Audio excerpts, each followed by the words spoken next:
Chandipura virus का कहर जारी है। सूरत में चांदीपुरा वायरस के 2 संदिग्ध मामले मिले हैं।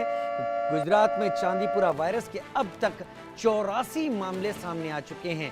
चांदीपुरा वायरस से अब तक 32 लोगों की मौत हो गई है। गुजरात के पंचमहल में सबसे ज्यादा 11 मामले सामने आए हैं।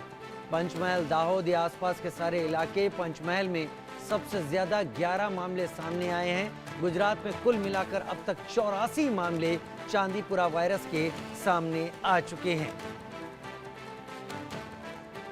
चांदीपुरा वायरस से अब तक 32 की मौत हो चुकी है। सबसे ज्यादा 11 मामले इस वक्त पंचमहल में हैं।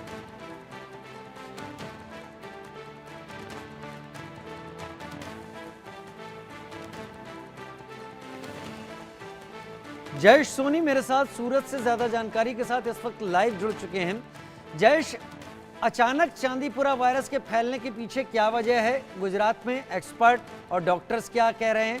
इसे कंट्रोल करने के लिए क्या उपाय अपनाए जा रहे हैं और क्या उपाय अपनाए जाने चाहिए?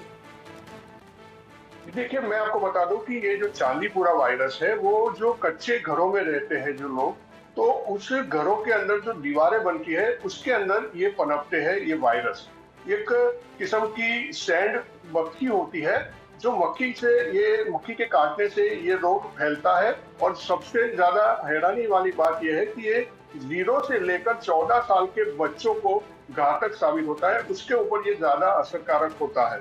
ये पूरा मामला जो पंचमहल से शुरू हुआ था वो अब गुजरात के अलग अलग जिलों तक फैला हुआ है। मैं आपको बता दूं तो सौराष्ट्र के राजकोट, जामनगर, भावनगर, पोरबंदर जैसे इलाकों में भी ये वायरस फैला हुआ है। सूरत में भी 2 संदिग्ध मामले 2 दिन पहले सामने आए थे, जिसमें से एक 12 साल की बच्ची को रविवार देर रात को एडमिट किया गया था, जिसकी आज सुबह डेथ हो गई है। ये भी कहा जा रहा है कि वो जो इलाका था स्लम एरिया के अंदर, वो बच्ची और अपना परिवार के साथ रहती थी और उसको उल्टी और बुखार की बीमारी हुई। वो पास के जो क्लिनिक था वहां पर उसने इलाज कराया, लेकिन उस इलाज के दौरान ही बच्ची जो है बेहोश हो गई और डॉक्टर ने उसको सिविल में रिफर कर दिया। और उसके बाद सिविल हॉस्पिटल में उसको लाया गया था। वो उसके दिमाग में सूजन आ गई थी और सूजन आने की वजह से उसके जो हार्ट फेफड़े में भी जो खून जमा होना शुरू हो गया था। इस तरह के सिम्टम्स थे। उसको आईसीयू में भर्ती कराया गया था।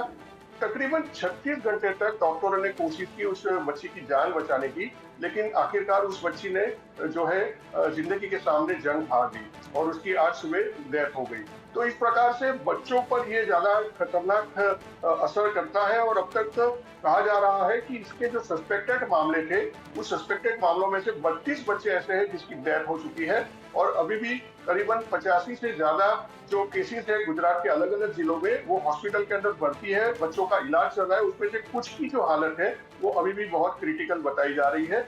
हो सकता है कि ये जो आंकड़ा है वो और भी बढ़ सकता है।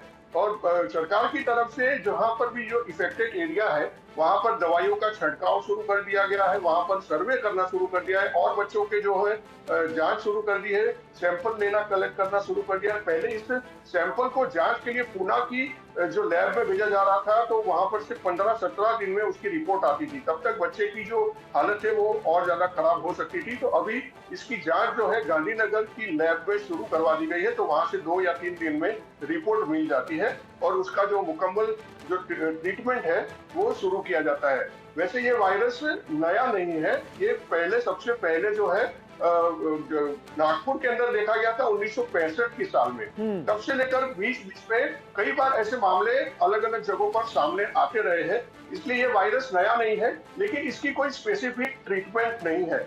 इसको एंटीबायोटिक और जिस तरह की बाकी बीमारियों की जो ट्रीटमेंट होती है उसी के चलते इसको काबू किया जाता है। और उसी के इलाज के बाद बच्चे की हालत जो है वो अगर ज्यादा क्रिटिकल ना हो तो बचाई जा सकती है। अगर बच्चे की हालत ज्यादा क्रिटिकल हो जाती है तो उसकी 80% तक तो मौत हो सकती है।